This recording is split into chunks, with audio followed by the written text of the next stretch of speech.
5분 정도 시간이 지체됐는데요. 이제 행사를 시작하도록 하겠습니다. 저는 고려대학교 영문과 윤조원입니다. 오늘 날도 좀 덥고 습하고 아직 방학도 끝나지 않아서 여러 가지 일로 다 분주하실 텐데 이 자리에 오신 분들께 다 감사드리고요. 고려대학교 사회인문포럼 선우는 문과대학 여러 연구소들이 협력해서 뜻깊은 행사로 마련한 자리입니다. 오늘 이 첫 번째 행사를 맞아서 고려대학교 문과대학 연구소 협의회 의장이신 조대엽 교수님께서 개회사 및 포럼 창립과 관련된 인사의 말씀을 간단히 해주시겠습니다.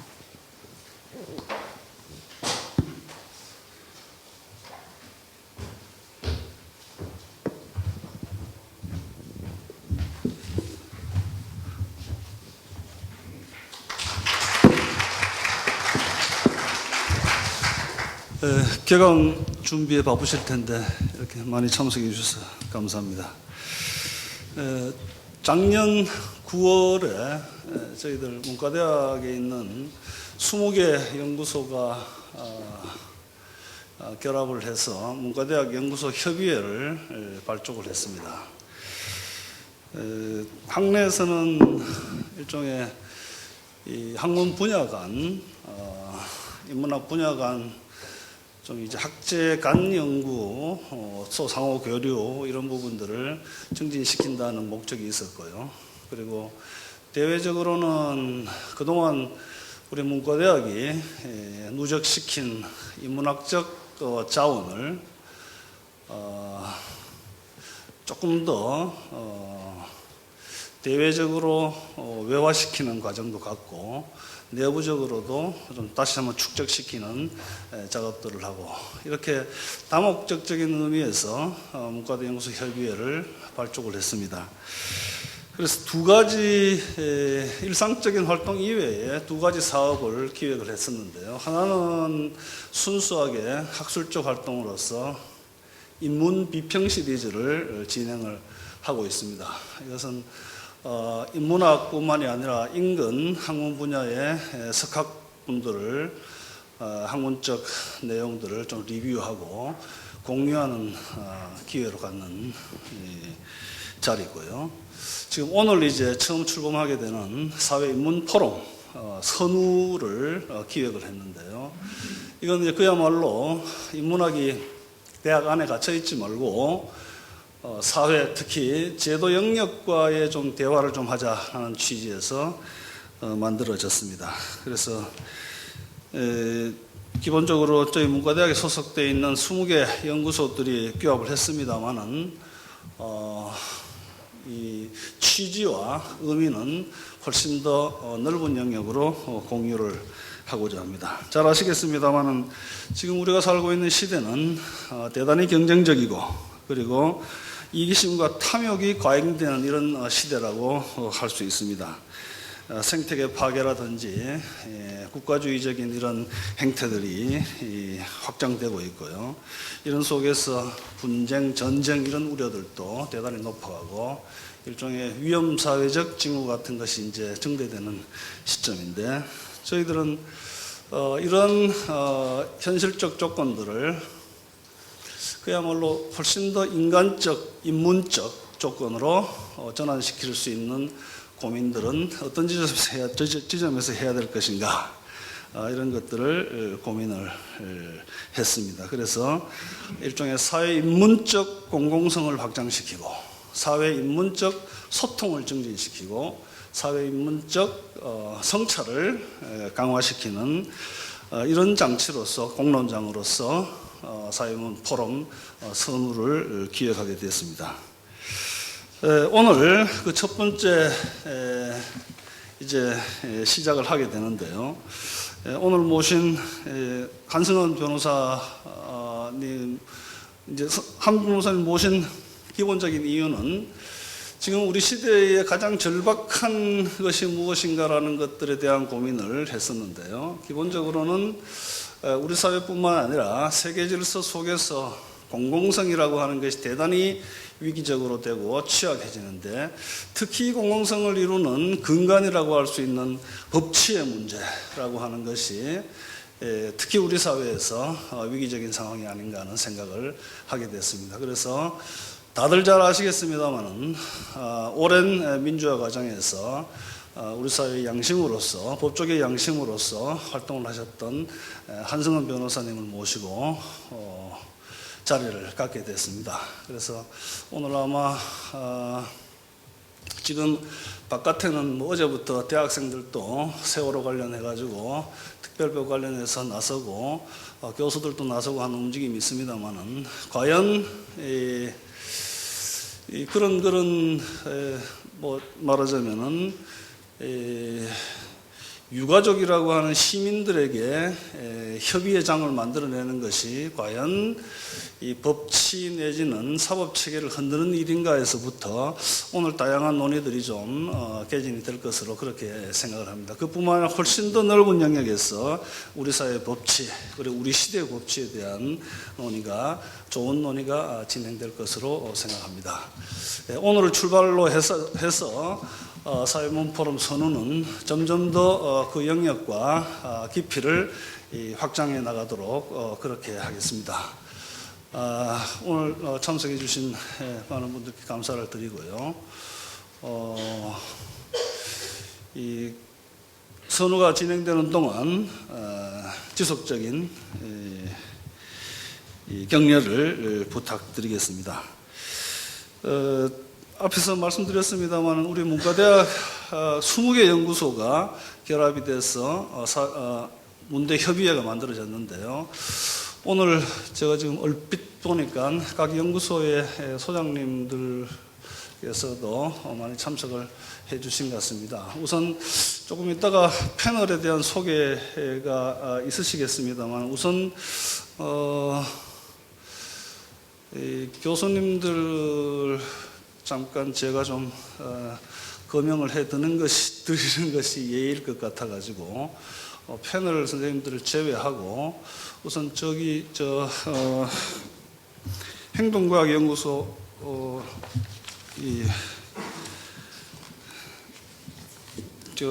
우리 소속 연구소가 워낙 많아가지고요. 성함들을 다 성영신 선생님 잠시 그 자리에서 일어나서 인사 좀 부탁드립니다.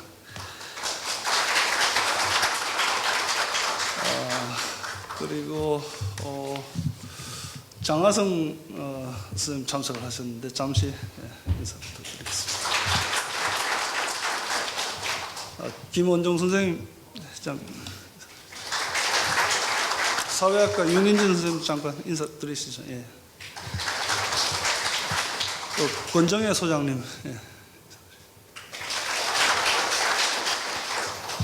우리 또 한류융복합연구소 박길성 소장님 나오셨습니다. 한국사학과 최광식 선생님 자리를 해주셨네요.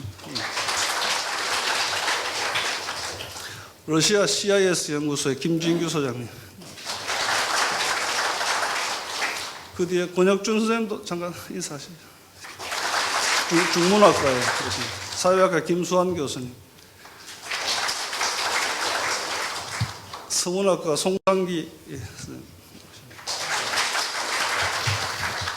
예, 혹시 제가 눈 수술을 한 지가 그리 오래지 않아가지고 제 시야에 포착이 안 된 선생님께서 이해해 주시기 바랍니다. 예. 아이고, 유석훈 소장님 나오셨습니다. 네, 참석해 주신 모든 분들께 감사드리고, 오늘 시작으로 해서 매 학기 한 번 진행하는 걸로, 아닙니다. 죄송합니다. 저희들 인문비평 시리즈는 1학기, 그리고 사회인문 포럼은 2학기에 진행을 하는 것으로 그렇게 하고 있습니다. 앞으로 많은 관심과 성원 부탁드리겠습니다. 고맙습니다. 저희 문과대학의 연구소가 워낙 많다 보니, 그리고 조대엽 교수님께서 최근에 눈 수술을 하신 관계로 좀 시력이 떨어지신 특징이 있으신 것 같습니다. 혹시 박성철 교수님 인사 안 하셨나요? 동문과 박성철 교수님, 네. 유재진 교수님, 네. 일본문화연구센터입니다.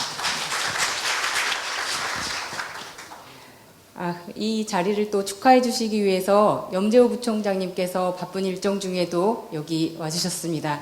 염재호 부총장님 축하의 말씀을 부탁드리겠습니다.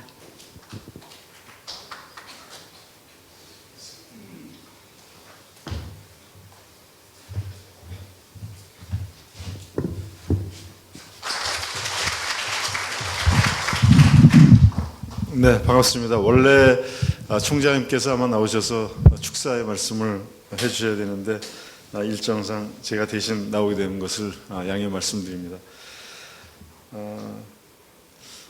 벌써 꽤 여러 해가 지났습니다만 인문학의 위기를 고려대학교의 문과대학 선생님들이 중심이 돼서 한번 선포를 하고 우리 사회에서 인문학의 역할에 대해서 이야기를 한 적이 있었습니다. 그때 우리 사회에 굉장히 신선한 충격과 반향을 일으켰던 걸로 기억이 됩니다. 그 이후에 조대엽 선생님도 이제 그런 얘기를 하셨습니다만은 인문학에 대한 관심들이 사회 곳곳에서 많이 이제 펼쳐져서 최근에는 한쪽에서 우려하는 쪽에서는 너무 인문학이 상업화되는 것이 아닌가 이런 이야기가 나올 정도로 인문학을 수단적인 가치로서 쓰고 있는 것도 또한 경계의 대상이 되고 있습니다. 그런 측면에서 고려대학교의 문과대학 중심으로 20개의 연구소의 소장님들을 중심으로 해서 이제 새로운 형태의 정말 치열하게 인문학을 연구하면서 그것을 통해서 우리 사회의 문제점들을 먼저 걱정한다라는 뜻에서 선우라는 그러한 모임을 만들고 그리고 또 저희 고려대학교의 여러 선생님들과 함께 이런 논의를 갖게 된 것에 대해서 정말 뜻깊게 생각하고 다시 한번 축하의 말씀을 드립니다. 또 수고를 해주신 조대엽 회장님을 비롯해서 여러 선생님들께 그 수고에 대해서 치하의 말씀을 드립니다. 특별히 그 경향신문에 이제 인터뷰된 기사를 이렇게 봤더니 크게 목표를 삼는 것을 이 인문학의 가치를 연구를 하면서 그것을 확장시켜서 이제는 우리 사회의 여러 가지의 문제점을 공공성의 실천, 소통의 실천, 성찰의 실천 이 세 가지 목표를 가지고서 저희들이 고민을 같이 하겠다 이런 말씀을 하셨습니다. 사실 고려대학교의 그 거는 기대, 인문학에 대한 거는 기대는 굉장히 큽니다.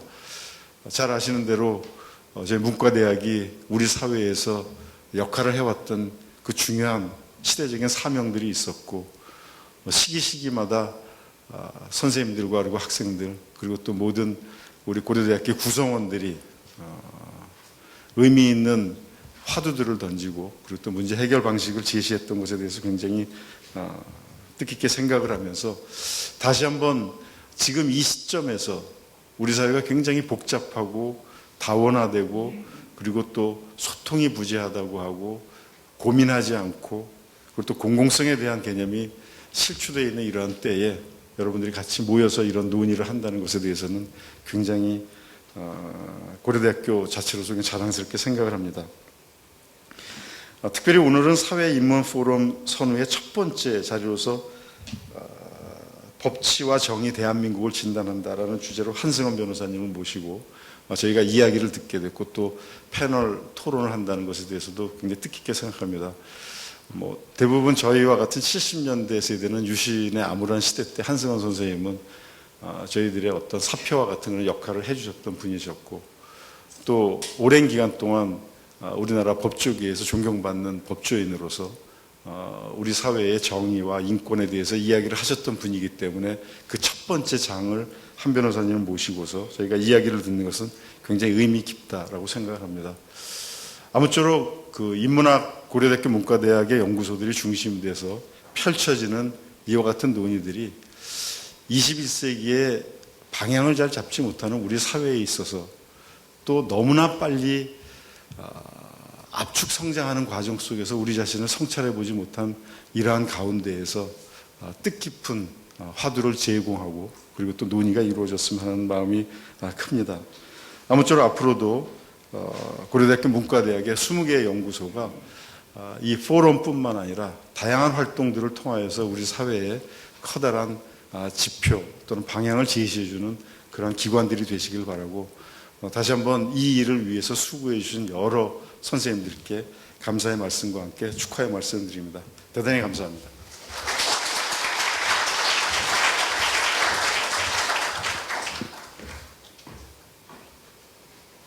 총장님 감사드립니다. 다음 순서로는 문과대학장이신 최덕수 교수님께서 환영사를 해주시기로 했는데 아마 오늘 개인적인 사정으로 급박하게 참석하실 수 없게 돼서 사과의 말씀을 보내오셨습니다. 부학장이신 이형대 교수님께서 환영사를 대독해 주시겠습니다.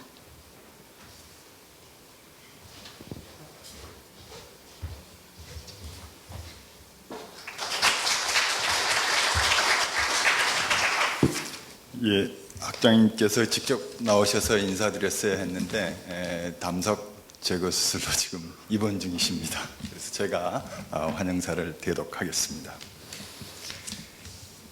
오늘 우리 고려대학교 문과대학 연구소 협의회에서 사회인문 포럼 선우를 창립하고 그 첫 번째 행사로 인권 변호사로서 부당한 국가 권력에 맞서서 민주적 질서 회복에 평생을 헌신해 오신 한승원 변호사님을 모시고 우리 사회의 법치와 정의의 현실을 진단하는 포럼을 개최하게 된 점을 무척이나 기쁘게 생각합니다.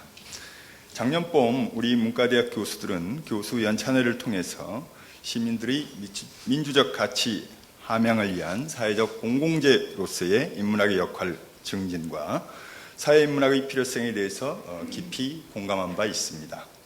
사회인문학이란 문과학문으로 제도화된 이러한 인문학의 틀을 뛰어넘어서 사회적 공공영역에 참여하면서 인문학과 사회의 소통의 길을 확장하고 나아가 사회에 대한 실천적인 개입을 통해서 우리 사회가 보다 자유롭고 평등한 공동체로 나아가는 데 기여할 수 있는 그런 학문이 아닌가 합니다. 연일 매스컴을 통해서 우리는 쓰라린 상처를 안고 고통스럽게 살아가는 이 땅 사람들의 이야기를 접하고 있습니다.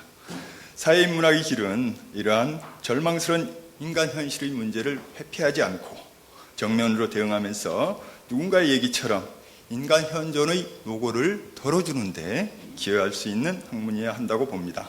이는 바로 8년 전 우리 문과대학 교수들이 인문학 선언을 통해서 잘못된 사회 현상에 대한 비판적 정신과 더불어 풍요로운 삶을 위한 구체적 대안을 제시할 수 있는 창조적 인문 정신의 회복을 역설했던 것과 동일한 맥락이라고 생각합니다.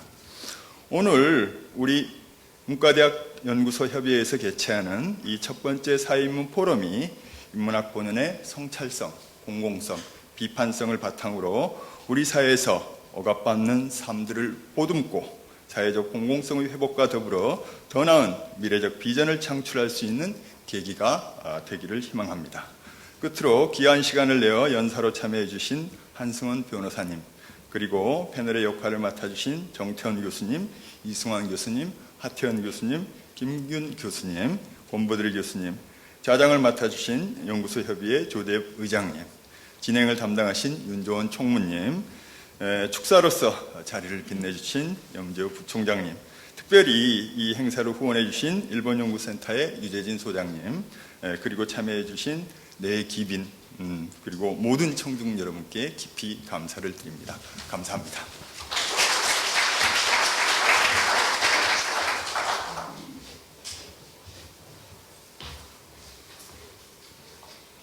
다음 순서로는 오늘 강연을 맡아주신 한승원 변호사님을 간단히 소개해드리겠습니다. 한승원 변호사님 아오는 산민이시고요. 명예법학 박사로서 전북대학교, 가천대학교 석좌 교수이십니다.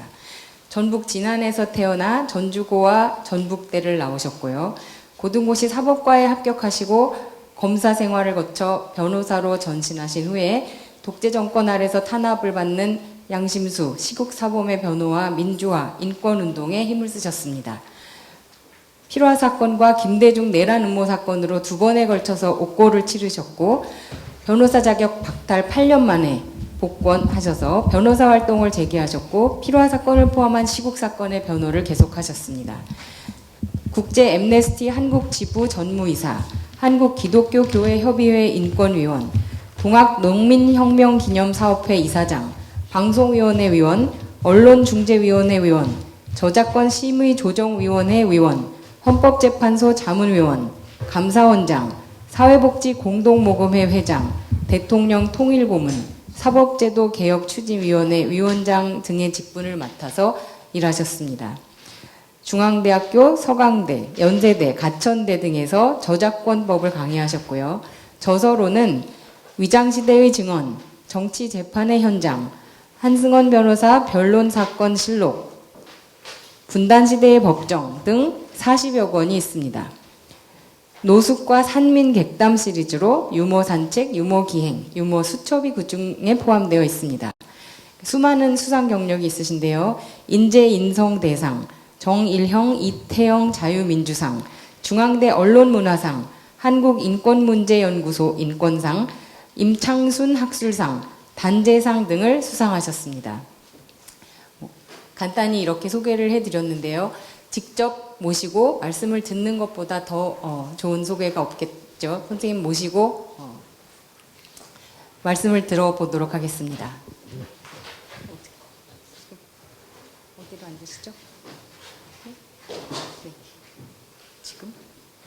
네. 패널을 맡으신 선생님들도 함께 자리에 올라주시면 감사하겠습니다.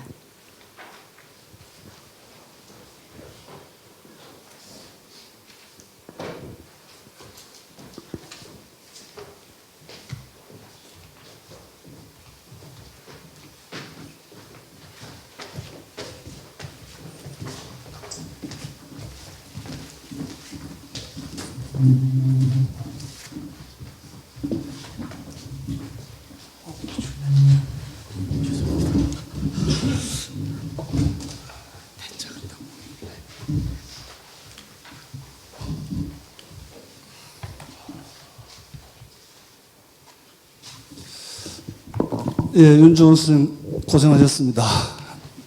지금부터 한승원 변호사님의 강연 및 패널 토론을 시작하도록 하겠습니다. 우선 한 변호사님께서 강연하시기 전에 오늘 패널로 참석해 주신 선생님들을 간단히 소개 말씀 드리겠습니다. 제 오른편 쪽이에요. 우선 고려대학교 철학과 이승환 교수님 오늘 모셨습니다.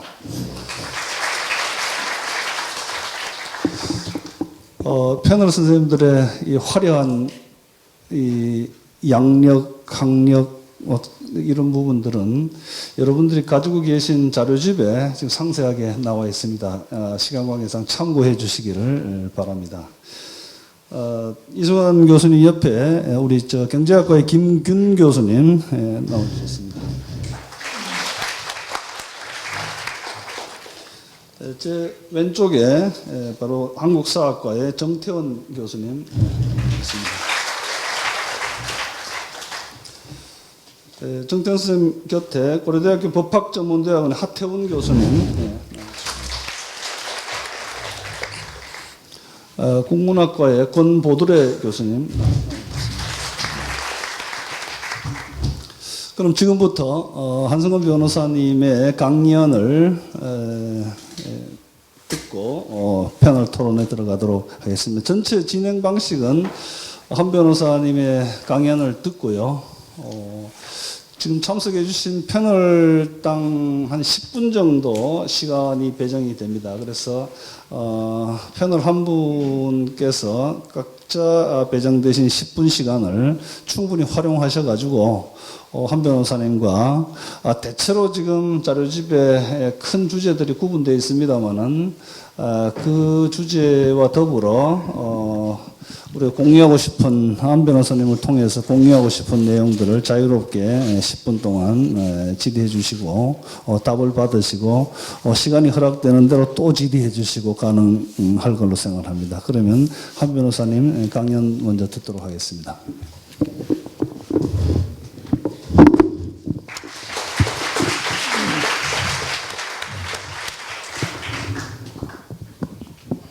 에, 여러분 만나 뵈서 반갑습니다.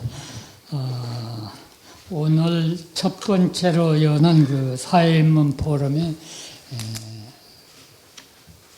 톱타자가 되고 보니까 영광스러우면서도 걱정입니다. 우리가 야구에서 보듯이 톱타자가 안타를 치고 나가야지 그날 시합이 풀리는데 잘못하면 삼진으로 그냥 물러서는 거 아닌가 싶은 생각이 듭니다.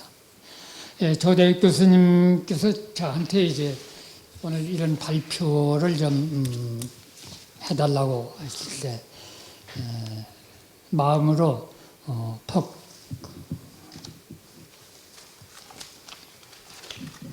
보람 있는 일이다 생각을 하면서도 세상에 80이 넘은 사람한테 오늘 이런 그 답안지를 써가지고 와서 발표하라니 정말 경로사상이 부족하다 하는 생각을 좀 했습니다. 그러나 저는 어디에 끌렸는가? 바로 이 포럼의 이름이 선으로 나와 있더라고요. 먼지선자 근심우자. 본시 변호사는 세상 걱정하는 건 아주 전문 과목입니다. 그래서 걱정과 근심이라면 내가 한번 늘어놓을 수 있겠다. 이런 생각했고 또 우연한 일이지만 금년 연합장에 제가 우국 여가라는 4글자를 연합장에 담아서 보냈습니다. 나라 근심하기를 제집일 같이만 해라 하는 뜻입니다. 이 삼국사기에 나오는 건데요. 그래서 이 선우와 제 연합장에 우국여가의 우가 딱 맞아서 그럼 한번 할만하다 생각했습니다. 아시는 대로 이 근심우자는 사랑의 자하고 아주 비슷합니다. 우리가 근심하는 것은 사랑하는 것하고 바로 앞뒤를 이루고 있는 것이기 때문에 오늘 제가 늘어놓는 근심이 어쩌면 나라 사랑에 대한 어떤 또 좀 시사도 될 수 있으면 하는 그런 생각을 제가 표명해 봅니다. 한 가지만 더 개인사를 말씀드리면 이 고려대학교는 제 사랑하는 손자가 다니는 학교입니다. 그래서 저는 이 고려대학으로 말하면 학부모는 아니고 학초부모에 해당된다. 이런 것도 꼭 말씀드리고 싶습니다. 저는 변호사로서 활동했기 때문에 좋게 말하면 역전의 용사입니다. 그런데 사실은 노가다에 속하는 거죠. 그래서 여기 모이신 여러분들 이렇게 학문 연구하시는 분들하고는 보는 눈이나 생각의 바탕이 많이 다르고 제가 지금부터 말씀드리는 것은 원자재에 조금 가공한 일종의 반제품 정도로 그렇게 이해를 해 주시면 좋겠습니다.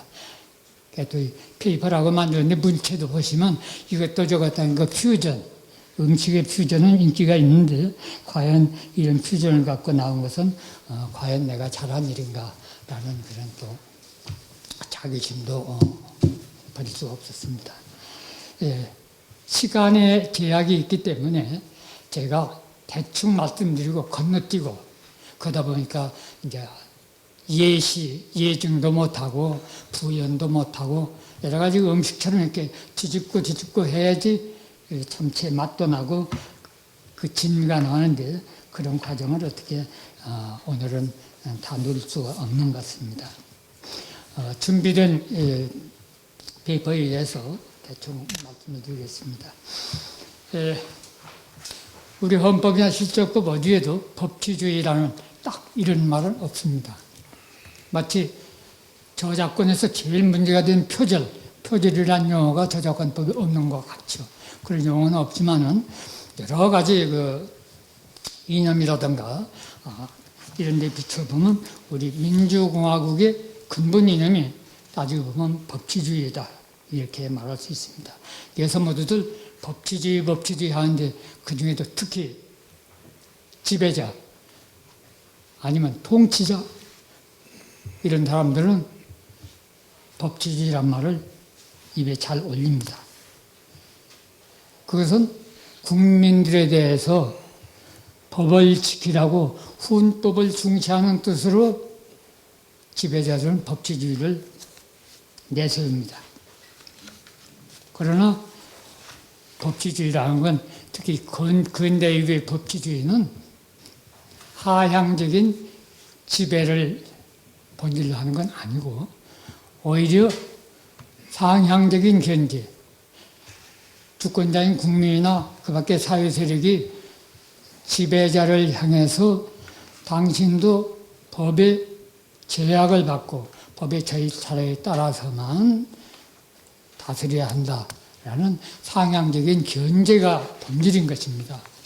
그렇기 때문에 가령 대통령이 기일 때마다 법치주의를 강조하는 것은 사실은 그 대상을 잘못 짚은 그 번지착오의 그런 발언입니다.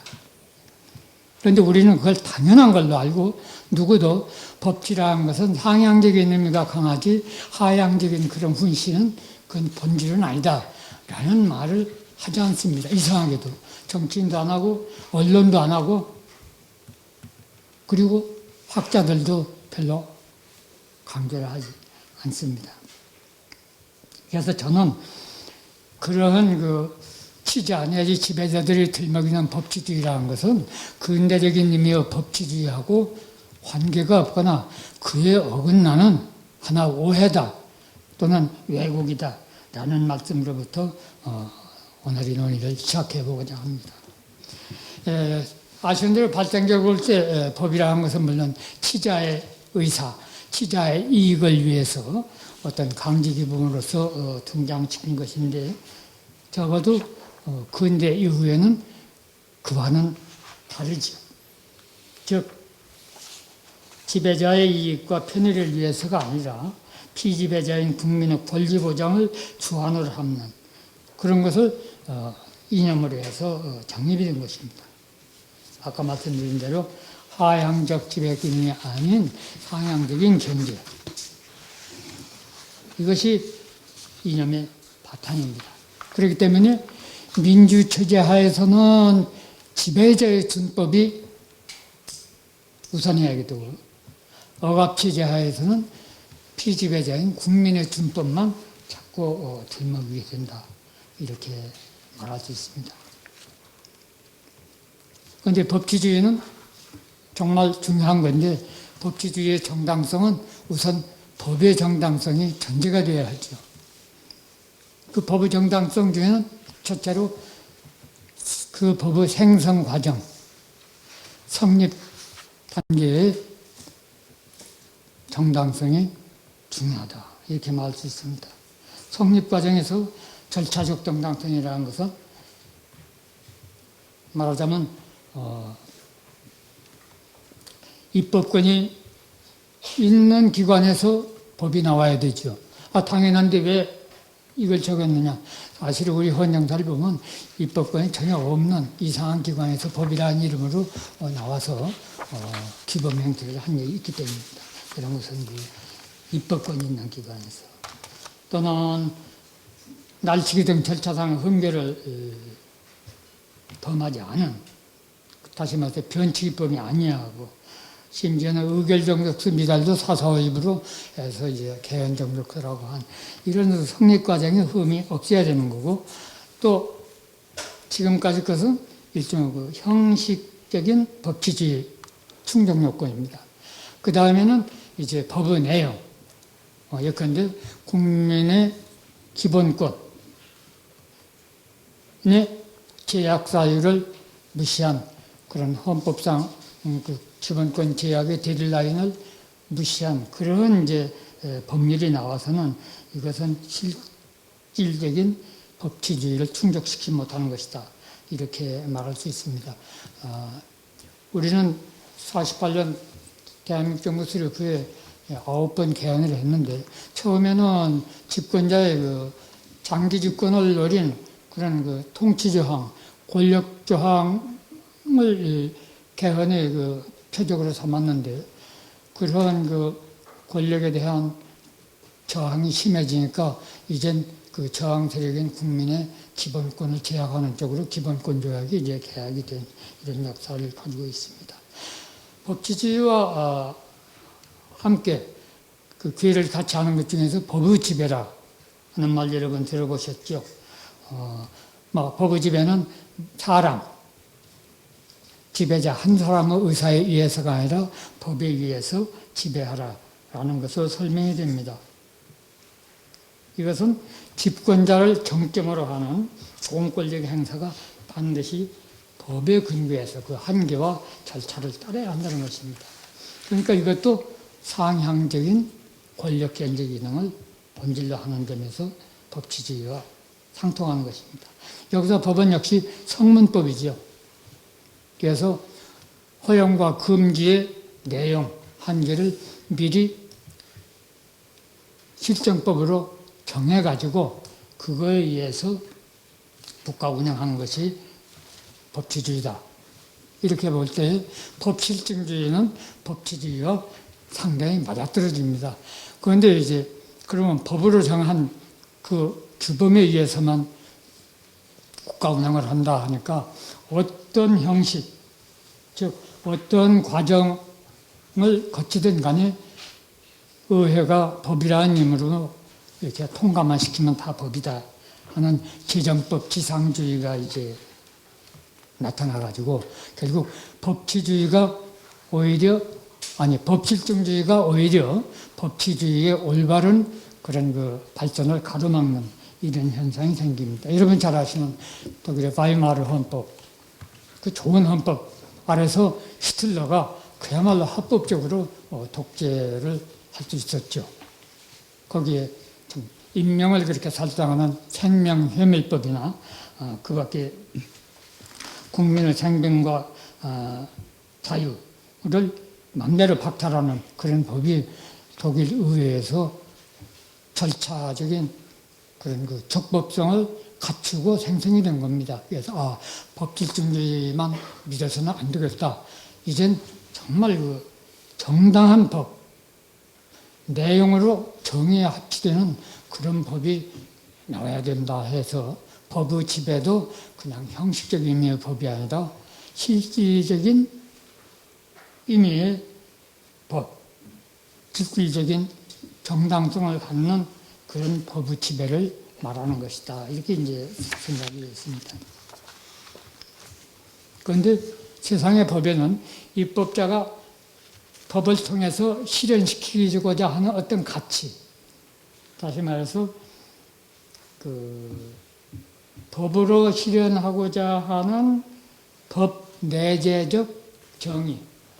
뒤에 보겠지만 그런 내재적 정의는 사실 정의가 아닌 반정일 수 있습니다만 이런 법이라는 제정법을 통해서 실현하고자 하는 정의가 있고 그런 제정법의 가치를 초월해서 추구해야 될 어떤 정의, 즉 법초월적 정의가 있다고 합니다.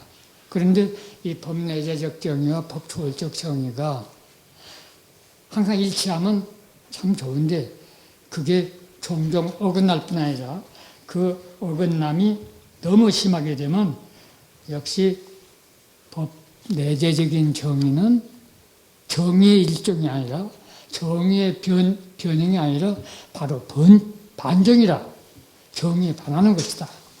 그렇다면 그런 법 내재적인 정의를 깨부시고 법초월적인 정의를 실현하기 위해서 나서는 그런 이제 사람들이 나타나게 되는 거죠. 그것은 쉽게 말하면 실정법을 부정하고 실정법을 파괴하는 것이 법 초월적 정의를 실현하는 그런 그 이성적인 그 양심의 발로라고 이렇게 믿는 사람이 있습니다. 그래서 실정법에 얽매이지 않고 보다 근원적인 정의와 소원을 실현하기 위해서 행동에 나서는 이게 이제 확신범입니다. 우리도 지난 오랜 그 헌정사를 통해서 이런 그 확신범을 많이 이제 볼 수가 있었습니다. 그런데 이런 확신범은 일반 그 범죄인과 달리 처우해야 된다 하는 그런 이론이 있었는데 오히려 그와는 달리 박해, 탄압의 표적이 돼서 피고인이 오히려 존경받는 피고인이 되는 이런 그 사례를 우리가 많이 보았습니다. 그러나 이러한 그 확신범의 용기와 순환의 의해서 정의로운 세상이 구현될 수 있다라고 볼 때 그처럼 사서 고생하는 사람들이야말로 불의한 권세가 판을 치는 사회를 바로잡기 위해서 매우 소중한 존재다. 이렇게 보는 것입니다. 그런데도 현실적으로는 그런 확신범을 아주 위험한 존재로 보고 모함을 하고 나아가서 반국가 사범 또는 파렴치범으로 몰아서 탄압을 가하고 있습니다. 그런 그 탄압 세력, 그런 정치 세력은 올바른 법치주의를 실현을 저해하는 그런 박해자로 규정되어야 마땅한 것입니다. 또 하나는 이름은 법이라고 내세웠지만은 그 규범성을 전혀 갖추지 못한 그런 예가 많이 있습니다. 특히 이제 헌법을 정지시키거나 헌법 파괴된 그 가운데에서 법률을 위조한 것. 여러분, 문서 위조에서는 작성권이 없는 사람이 문서 작성하면 위조라고 하죠. 맞습니다. 입법권이 없는 그런 데서 법을 만들면 법이 위조가 되죠. 또 위헌 법률을 강행하거나 법을 불공정하게 집행하거나 집권자 한 사람의 독재를 위해서 법이 악용되는 이런 그 사태에서는 헌법과 헌법적 현실이 일치하지 않는 이런 현상을 우리가 보게 됩니다.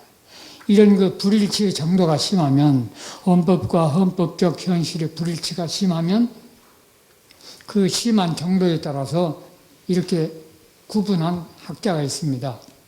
가식적 헌법, 명목적 헌법, 규범적 헌법 있죠. 그런데 우리 헌법의 과거를 보면은 심하게는 가식적 헌법, 기껏해야지 명목적 헌법의 원저리에서 부침해 왔다 이렇게 보는 것입니다. 따라서 그처럼 그 채통을 잃어버린 그런 헌법을 방치하는 게 아니고 헌법과 헌법적 현실을 면밀하게 점검하고 그 일치를 위해서 노력하는 것. 이것이 올바른 헌정, 규범적인 헌법으로 이렇게 끌어올리는 우리들의 과제라고 이렇게 말할 수 있습니다. 법치를 말할 때, 법치주의를 말할 때 궁극적으로 사법부를 우리가 거론하게 됩니다. 사법부는 뭐 인권의 마지막 보루라고 하지만 사실 법치주의의 마지막 보루이기도 합니다. 그것은 사법권의 독립, 그냥 독립이 아니고 법관의 양심과 용기를 바탕으로 한 사법부의 독립에 의해서 법치에 대한 올바른 판단이 이루어지게 됩니다. 그런데 우리 한국의 사법부는 유감스럽게도 그러한 그 사법 본래의 소임을 다하지 못한 그런 그 불행한 부끄러운 과거를 갖고 있습니다. 역대 대법원장 그리고 고위직 법관들이 실제로 실토를 한 그런 내용에 의하더라도 우리의 사법부는 대단히 독립을 지키지 못했다. 정치 권력에 협력했다라는 그런 시욕을 드러내고 있습니다. 초대 대통령 이승만 박사는 미국에 살아서 민주주의를 좀 보고 할 텐데 이상하게도 사법에 대해서는 적개심이 많고 구체적인 판결에 대해서 공개적으로 비난하고 국회에 보낸 연두교서에서도 이거 판사들의 권한을 위해서 그만 좀 축소 제한을 해야겠다 이런 그 오만한 그런 말씀을 했습니다. 당시 초대 대법원장 김병로 선생께서는 그 뭐 불복이 있으면 항소해라, 불만이 있으면 불복해라 하는 한마디로 다 찼지만은 초대 대법원장 말고 그 이후의 역대 대법원장 아래서는 사법부가 행정권, 특히 정치 권력의 입김에서 자유스럽지 못했습니다. 1961년에 5.16 그 군사 쿠데타 이후에 박정희 정권 아래서 특히 여신헌법 그리고 거기에서 또 가지쳐 나온 긴급조치 하에서는 참 법치주의란 말을 이렇게 그림자조차도 찾아볼 수 없는 그런 참담한 현실이 전개되었습니다. 그때는 대법원조차도 가령 군법에 일하는 군사법정이나 그 밖에 독재자의 의향에 맞는 판결을 한 하급심의 판결을 그대로 추인하는 그런 역할밖에 못했다. 이런 잘못된 판결의 추인을 통해서 우리 대법원이 정치적 박해라든가 또는 사법사정의 협력자로 전락했다. 이렇게 보게 됩니다. 자, 이렇게 사법부의 한심한 이야기만 들어놓으면 그 좀 뭔가 허전하고 우리 또 자존심도 있죠. 그래서 제가 그런 와중에도 사법부의 명맥을 지키고자 정말 그 자기 신념을 굽히지 않고 힘쓴 그런 그 법관들이 또 여러분 계셨습니다. 그 중에 일부만 제가 간단히 소개를 하겠습니다. 1959년에 진보당 사건이라고 있었습니다. 이승만 대통령의 정적인 조봉암 씨를 간첩으로 몰아서 사형에 처하려고 할 때 제1심 재판장을 맡은 유병진 부장판사께서 단호하게 간첩 혐의에 무죄 판결을 하셨습니다. 상급심에 올라가서 이게 사형으로 집합되고 형집행까지 됐습니다만 어쨌든 그 1심에서 무죄 판결을 한 유병진 부장판사. 그 다음에 64년 5월에 서울대 시학생들이 구속영장 발부를 안 한다고 무장한 수도경비사 장병 13명이 법원과 판사 집에 새벽같이 들이닥쳐서 이렇게 총을 들이내면서 영장 발급을 강요했습니다. 그래도 끝내 그 구속영장 발급을 거부한 양한 부장판사 있습니다. 그 다음에 이제 이른바 동백님 사건, 1968년에 이게 동백님 사건 상고심에서 관련자들의 간첩 유죄 부분을 대법원이 파기하게 됩니다.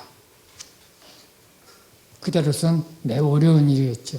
이처럼 동백님 사건 상고심에서 피고인들의 간첩 혐의를 무죄 취지로 파기환송한 그 대법관들. 그때 대법원에 전화는 물리고 대법원 근처에 용공 판사 물러가라 하고 그 다음에 시위대가 밀려들고 이런 일이 있었습니다. 그 다음에는 다리지 사건이라고 그게 당시에 그 학생운동을 다룬 논문을 용공으로 몰아서 방공법 위반으로 기소했는데 그 사건에 1심에서 무죄 판결을 한 또 모교상 판사가 계셨습니다. 이분은 결국 나중에 이제 여러 가지 시달려서 옷을 벗고 이제 나오게 됐습니다. 그 다음에 12.6 사건 아세요? 박정희 대통령이 중앙정보부장 김재규 씨에 의해서 이제 암살당한 이제 그 12.6 사건에 김재규 씨를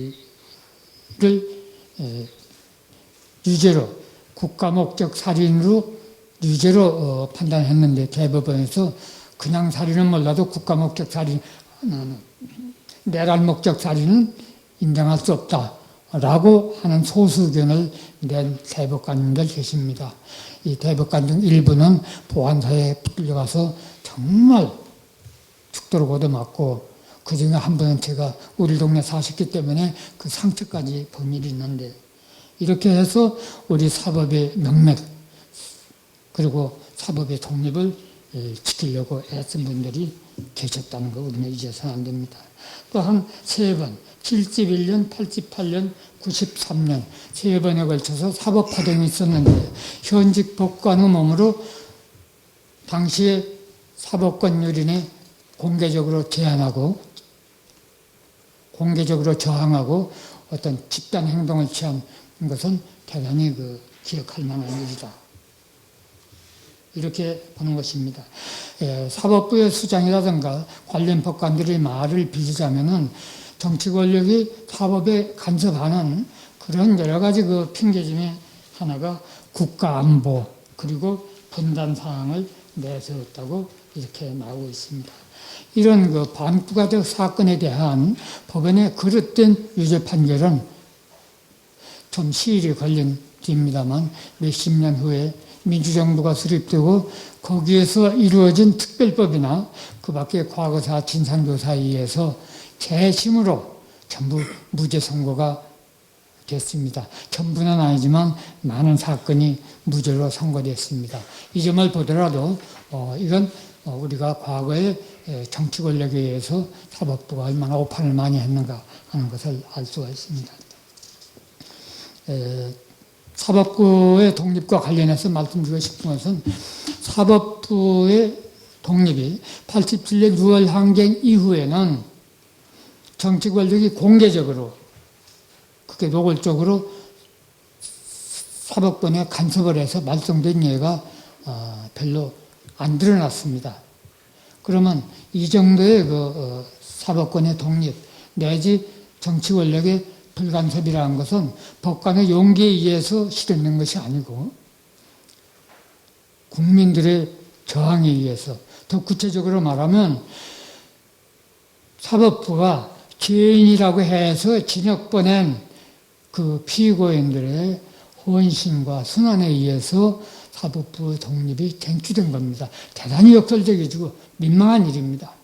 법관들은 피고인들이 쟁취해준 사법권의 독립을 자기들이 누리면서 권력의 간섭이 없는 것은 이것 곧 자기들 독립의 징표라고 잘못 생각하고 있습니다. 그렇게 자기 힘으로 독립을 쟁취하고 확보하지 못했기 때문에 어떤 경우에는 그 후에도 가령 공안 사건이라든가 시국 사건에서 보면 권력 취향에 맞는 권력의 입맛에 맞는 그런 납득할 수 없는 판결들이 상당히 나왔다 하는 것을 제가 지적을 하고 싶습니다. 그리고 하나는 사법부의 독립이라는 것은 개개 법관의 재판권의 독립을 확보하는 필요 조건의 하나입니다. 충분 조건이 아니라는 얘기죠. 사법부의 독립을 제대로 충족시키는 충분 조건은 아까 말씀드린 법관의 양심, 용기. 거기에다가 내부적인 간섭이나 영향력이 행사가 없어야 된다는 것입니다. 외부의 간섭을 제가 외풍이라고 편의상 말하면서 사법부 내에 무슨 사법관료적인 어떤 이익의 문제, 선후배, 그 밖에 친분을 통해서 어떤 청탁을 한다든가 암시를 준다든가 재판에 영향을 미치는 이런 내풍이 외풍 못지않게 중요하다. 실제로 이런 내풍을 문제 삼아서 고위직 법관이 같은 사법부의 후배 법관으로부터 퇴임 압력을 받고 문제된 사례가 있습니다. 그 장본인 된 분이 지금도 대법원에 계십니다만 어쨌든 사법부가 스스로 독립하기 위해서는 외부의 힘에 의해서 독립이 확보되기보다는 자체의 저항에 의해서 자체의 싸움에 의해서 그리고 양심과 용기에 의해서만 확보가 되는 것이다 하는 것을 강조하고 싶습니다. 지금까지 법치주의 확립을 위해서 이런 방안을 말씀드렸는데 이런 진단 과정에서 대충 처방이 이제 조금 삐져나왔다고 보겠습니다. 웬만큼 답이 나왔다고 보는데 그래도 정리를 위해서 조금 중복된 느낌이 있지만 말씀을 드리고자 합니다. 집권자 내지 이제 공직자는 아까 말한 법치주의가 상향적 권리장치라는 것을 꼭 깨달아야 됩니다. 대통령이 이걸 거꾸로 알고 있는 동안은 언제든지 오바를 하고 그리고 국민의 요구와 상충하는 그런 운동을 취할 수밖에 없다는 거죠. 이런 데 대해서도 어떤 교육이라든가 언론 이 턱 중요하다, 계몽이 중요하다 생각합니다. 아까 말한 국가의 안전보장, 공공복리, 질서유지 이런 개념이 남용되지 말아야 합니다. 국회는 집권자의 뜻에 밀리거나 또는 그 집권자에 종속되지 않아야 됩니다. 종속되지 않고 오히려 집권자를 견제할 만한 그런 역량을 가져야 되는 것입니다. 권력 분립이라는 것은 뭐겠습니까? 여러분 자신 몽테스키의 표현에 의하면 결국 하나의 권력을 다른 권력에 견제할 수 있어야지 권력 분립이 이루어진다. 이렇게 볼 때 지금 국회가 대통령이라는 정치 권력을 견제할 힘을 갖지 못한다면 이것은 법치주의가 이루어질 수 없다는 그런 비극의 상징이다. 그리고 또 하나는 우리 국회가 국민의 여러 계층 내지 계급의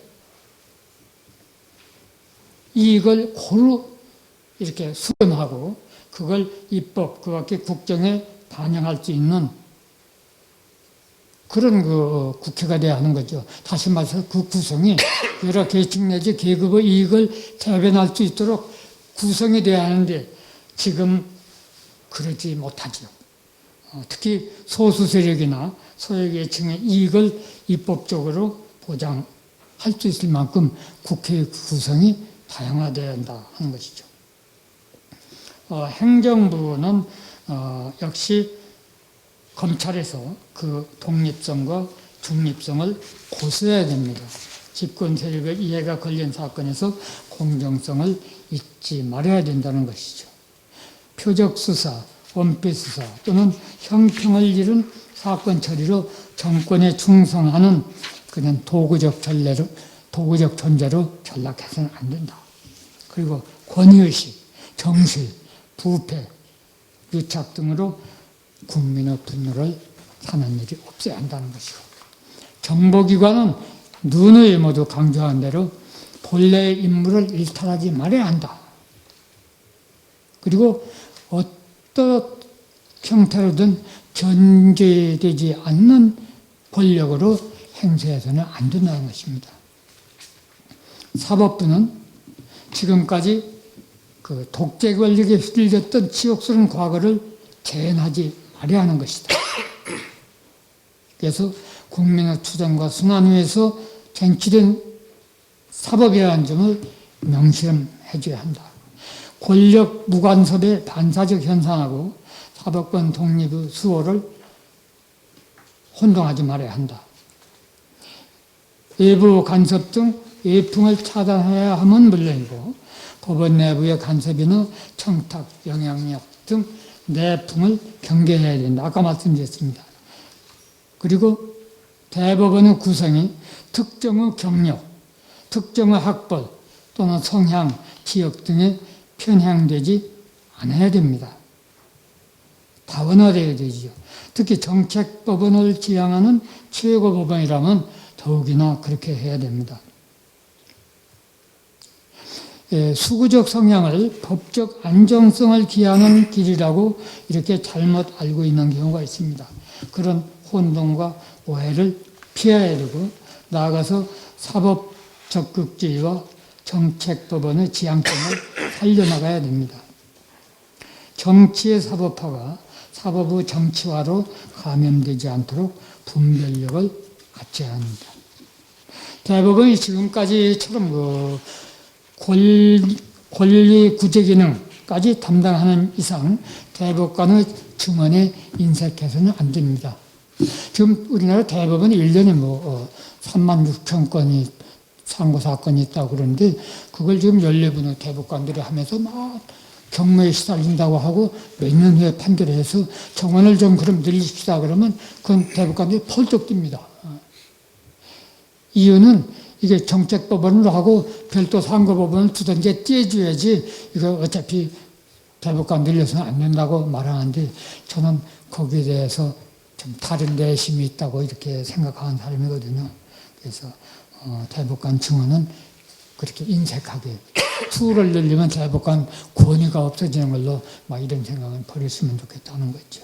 그리고 른의 강조된 대로 전관예우의 폐습을 없애야 된다. 얼마 전에 변호사들 여론조사했더니 지금도 전관예우가 있다라고 믿는 변호사가 89.5%였습니다. 제야법적에 저도 제야법적의 한 사람입니다만 우선 배금주의의 멍에서 좀 벗어나야 됩니다. 그리고 정말 돈 벌기 위해서 사법의 권위와 신뢰를 의심케 하는 그런 그 부도덕한 일을 하지 말아야 됩니다. 물론 변호사도 직업이 하나지만 그렇다고 법률업자로 안주하지 말고 정말 그 제야성을 발휘해서 시민사회의 민주역량을 배양하는 데 이바지도 해야 됩니다. 변호사 단체가 집단적인 힘을 발휘해서 적극적으로 나서야 하는 건 물론입니다. 덧붙여야 할 과제를 제가 조금 정리하겠습니다. 역사적으로 보면 법치주의는 치자의 이익 때문에 훼손이 되고 피치자의 저항과 순환을 통해서 쟁취가 되었습니다. 여기서 다음과 같은 몇 가지 처방을 생각해 볼 수 있습니다. 집권자, 공직자 등 치자의 각성과 자기교정을 촉진하기 위해서 또는 기대하기 어려운 셀프 개혁을 타율화의 힘으로라도 이룩할 수 있도록 주권자인 국민의 민주 역량 배양과 강한 압력이 요구됩니다. 정말 국민의 민주 역량 배양이라는 것을 많이 강조하고 싶습니다. 시민사회단체 내지 시민운동을 활성화해서 국정 전반에 걸친 감시, 건의 등 활동을 강화해야 됩니다. 적어도 이 법의 지배라는 것은 입법자도 지배하고 최고 통치권 행사자도 지배하는 것입니다. 그래서 법의 지배라는 것이 the rule of law라는 것이 the rule by law와 달라서 최고의 권력자도 법에 구속당해야 한다는 점을 널리 인식시켜야 합니다. 그 다음에 기만적인 공약으로 공직선거에 당선된 후 돌변하는 이런 배신적 후보자를 간파할 수 있는 국민적인 안목과 선택 능력을 길러야 합니다. 그런 기만 행위의 성공을 막는 일이 바로 민지 법치주의 위기를 예방하는 최선의 방책입니다. 최고 권력자가 일단 집권한 후에 치권하고 법을 이기는 것을 완전히 막는다는 것은 상당히 어렵습니다.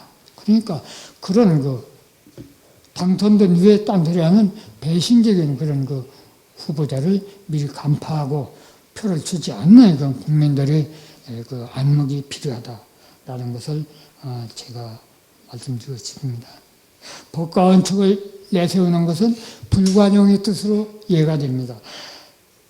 이 법과 원칙을 내세워서 묻지마식으로 이렇게 밀어붙이기를 하는 그런 독재자는 자신도 불행해질 수밖에 없습니다.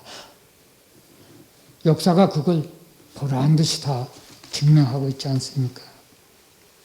두려움이 지배에 공헌하는 사회는 불안을 벗어날 수 없다고 합니다. 맹자가 이런 말씀했습니다. 아랫사람이 윗사람을 두려워하면은 누가 위태로운가? 바로 윗사람이 위태롭다. 괄호 안에 제가 한문을 써놨습니다. 하의 상칙이면 상이라 했습니다.